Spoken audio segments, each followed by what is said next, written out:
sort of about 16 degrees that way.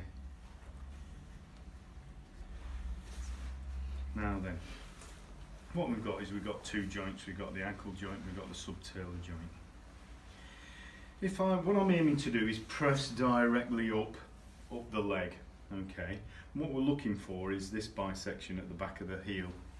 If that moves either way, then it means that I'm not on the subtalar joint axis. So if I press really medially, it inverts, yeah?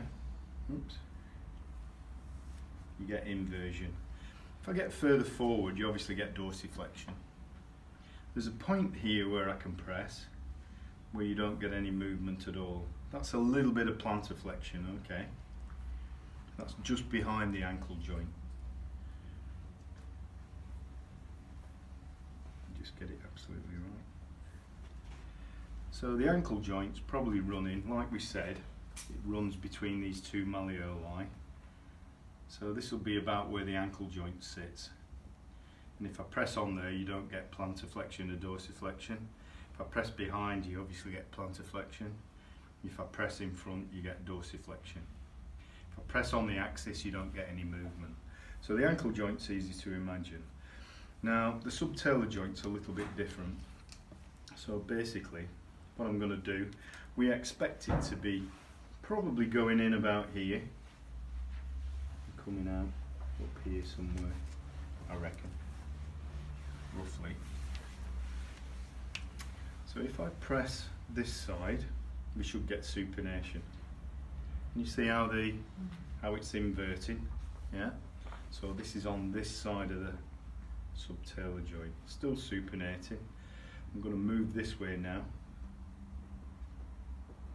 And when we just get pure plantar flexion and dorsiflexion, that means that we're on the axis. So what you can do is you can kind of go forwards, kind of plotting the axis. You can get into this point as well. In front of the ankle joint, you'll get dorsiflexion. Oh, sorry, is that hurting? So that's pronation, that side, yeah? That's just pure up and down. We've got a tender point there. So that's supination. That's pronation, yeah? That's just straight up and down. So you can actually kind of map by putting dots on. Pronation, obviously, pronation. Just straight up and down there.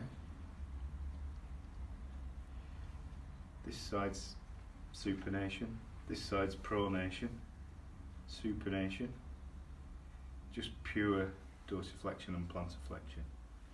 So you can actually plot out a line. This one, the one that I guessed at the beginning, is wrong, but the others are okay. That should probably be over there somewhere. So you can actually plot out this. Okay, so that's the axis of the subtalar joint. 16 degrees from the midline of the foot, and you can plot that out on somebody. Now, as you can imagine, you put an arch filler in for somebody, and what you're wanting to do is for the arch filler, or whatever you put in the arch of the foot, to actually supinate the foot. So anything this side is going to cause pronation. So you don't want anything to be pressing on this side at all. You just want it to press on this side. You occasionally get some strange people who have a medially deviated subtalar joint. So instead of it going at 16 degrees, it heads off a little bit like that. And for patients like this, you need to do a short, stubby arch filler. You want to take out all this bit at the front, because when they come to forefoot loading and it's pressing on this bit, if it's medially deviated, it makes the foot pronate instead of supinate. So it actually does something quite harmful.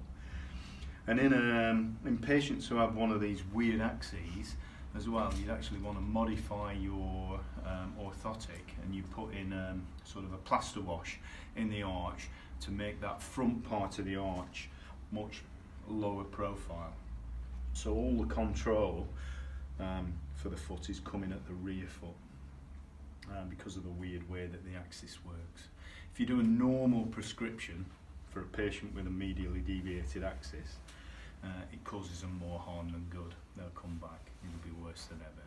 So, and it's only a small number, but it's those patients who don't respond to the things that you can buy over the counter for arch fillers and those kind of things, really.